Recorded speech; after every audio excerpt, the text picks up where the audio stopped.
video kali ini saya akan membahas tentang pelayaran dan penjelajahan samudera bangsa Belanda. Belanda sangat terlambat datang ke Indonesia bila dibandingkan Portugis dan Spanyol, karena pada abad ke-15 Belanda masih menjadi vasal Spanyol. Berbagai gerakan terus dilakukan Belanda untuk melepaskan diri dari Spanyol yang kemudian dikenal revolusi 80 tahun. Di tengah-tengah revolusi, kegiatan perdagangan orang-orang Belanda di Eropa, terutama perdagangan di Lisabon, terus berkembang dan masih berjalan dengan normal. Tetapi pada saat Portugis berada di bawah kekuasaan Spanyol, maka Belanda dilarang lagi berdagang di Lisabon. Dengan demikian, Belanda menemui kesulitan untuk mendapatkan rempah-rempah. Yang pertama, ada tokoh yang bernama Willem Printes, pelaut Belanda yang pada tahun 1994 mencoba berlayar untuk mencari tanah Hindia melalui daerah kutub utara adalah Willem Printes. Namun, ia gagal karena kapalnya terjepit dan terhenti di sebuah pulau yang dinamakan Novaya Zemlya. Yang kedua adalah Cornelis de Houtman.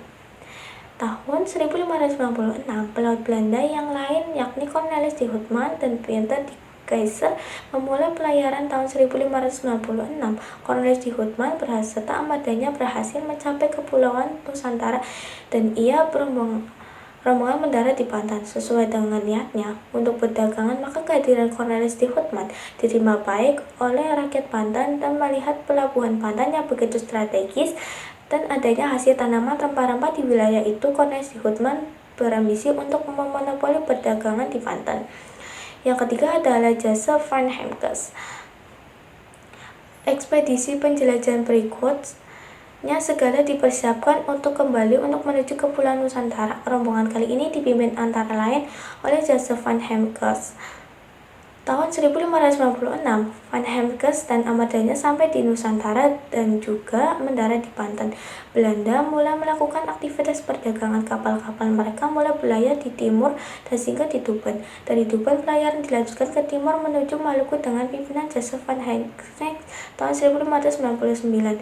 Pelayaran dan perdagangan orang-orang Belanda di Maluku mendapatkan keuntungan yang berlipat. Dengan demikian semakin banyak kapal-kapal dagangan yang berlayar menuju Maluku. Sekian dari saya akhiri.